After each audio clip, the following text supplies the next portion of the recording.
ورد في صحيح الإمام البخاري رحمه الله تبارك وتعالى أن سيدنا رسول الله صلى الله عليه وسلم ذكر قصة لرجلين ممن سبق من الأمم السابقة من بني إسرائيل، رجلان مؤمنان بلغ الإيمان عندهما مرتبة اليقين، فذكر لنا سيد المرسلين صلى الله تعالى عليه وسلم وآله وصحبه أجمعين قصتهما لأجل أن نتعظ، لأجل أن نهتدي إلى أبواب التكريم. فقال صلى الله عليه وآله وصحبه وسلم: استلف رجل من صاحبه سلفة، أراد 1000 دينار، والدنانير أيامها كانت دنانيرا، كانت لها أثمانها وقيمتها، فطلب من أخيه 1000 دينار، فقال له: ائت بالشهود ليشهدوا على هذه السلفة، على هذا الدين، على هذا القرض. فقال الرجل الذي طلب المال، قال: كفى بالله شهيدا. الله أكبر، كفى بالله شهيدا. انظروا اليقين.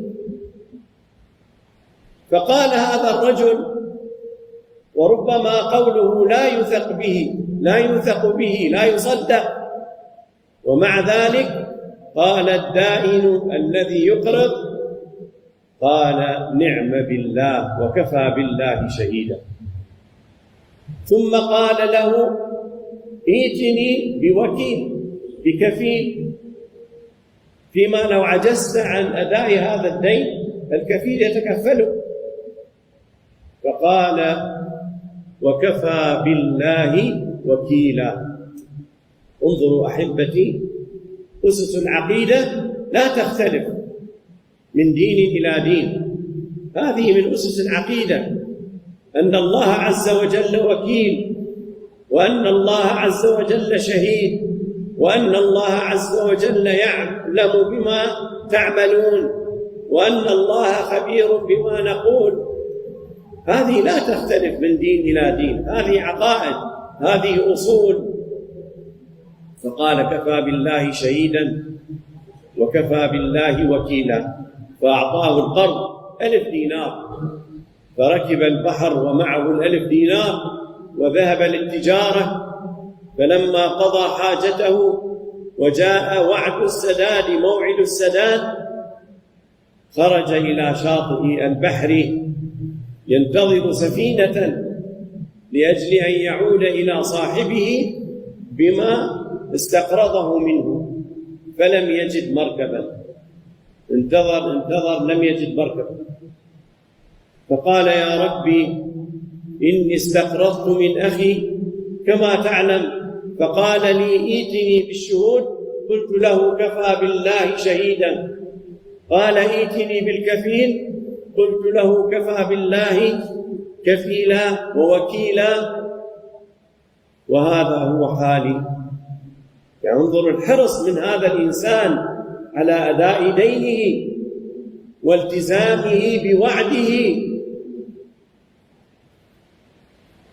فحينما عجز وانقطعت به الأسباب، رأى خشبة على الشاطئ، فأخذ الخشبة فنقرها ووضع فيها 1000 دينار الذي كان معه، ثم كتب رسالة إلى صاحبه يعتذر إليه، يقول: والله أنا وقفت على البحر ما وجدت السفينة والمركب، فأدع عني يا رب، إني أستودعك هذا المبلغ. وأحكم سداد الخشبة ثم قذف الخشبة في البحر فسارت الخشبة في البحر. صاحب المال هناك خرج إلى الساحل ينتظر صاحبه على الموعد فلم يأتي، فإذا بالخشبة تضطرب أمامه فأخذها حطبا لأهله يوقد بها تحت قدره أو يسجرها في تنوره، فأخذ الخشبة وذهب إلى البيت، فلما بدأ يكسرها وإذا ب1,000 دينار داخل الخشبة وإذا بالكتاب من صاحبه،